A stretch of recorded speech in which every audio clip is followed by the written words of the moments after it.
У Чорнобильській лікарні завершили ремонт останніх 4 палат, у яких під час лікування перебувають онкохворі дітки. Кошти на ремонт збирали волонтери під час акції «Кручу педалі», щоб вони жили, а також Львівські школи в межах акції «Щедрий вівторок». Долучились до облаштування палат і інші благодійники.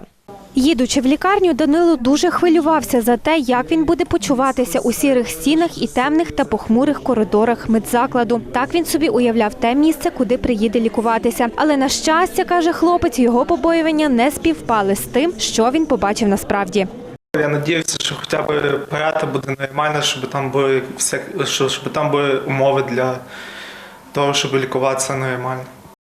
По-перше, коли знаходжуся в такій світлій палаті, там де така приємна обстановка, то мені ніби легше якось на душі. Мало того, що вони і так хворі, ті дітки бідні, а ще коли умови страшні, на які дійсно ми очікували, тому що він боявся поганих умов. Він боявся темної стіни, що там десь може щось буде сипатись. А коли дитина зайшла і глянула в палату, що там радість, там зозулька, там крапелька якась скочується з листочка, так як ми були в тій палаті, дитина зраділа і йому легше одужувати.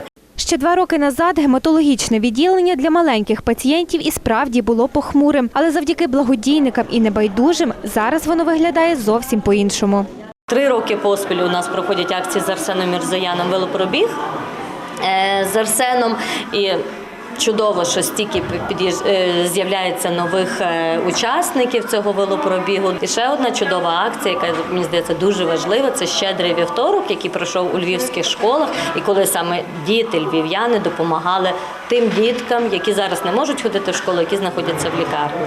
Гематологічне відділення розраховано на 30 ліжок. Зараз тут на лікуванні перебуває 24 дитини. І для багатьох з них це вже як другий дім, адже комусь тут потрібно бути рік і навіть більше. Не тільки вдома стіни лікують, стіни лікувати повинні і в лікарні. І насамперед створювати добрий настрій для дитини. Це вкрай важливо. Як для маленької дитини, яка реагує на всякі кольорові речі і мультиплікаційних героїв, так і для дітей-підлітків, які часто мають і так похмурий настрій, а ще пригнічені своєю важкою хворобою і бодай їхнє знаходження в світлому, гарному приміщенні, відремонтованому, дуже на це впливає. За 3 роки це відділення повністю оновили. Загалом ремонт обійшовся у 1,5 мільйони гривень. Але допомагають тут не тільки коштами, але й необхідними матеріалами та обладнанням. Найбільший перший етап і частину ми зробили ось тут, в новому просторі. Ми перекрили частину відділення і, відповідно, прийнялися за роботи. Тобто ми тут охопили повністю кожну палату, тут їх є 8 палат, тут є санвузли, внутрішні коридорчики. Ми охопили частину цього коридору, зробили для діток таке міні-кафе-їдальню. Щодо майбутніх планів, то благодійники хочуть створити у Чорнобильській лікарні кабінет психолога. Працювати, коли немає простору, де дитина може відкритися, де вона не буде боятися заплакати. Так само це стосується і мами, тому що мама при дитині не захоче розкрити всю біль своєї душі.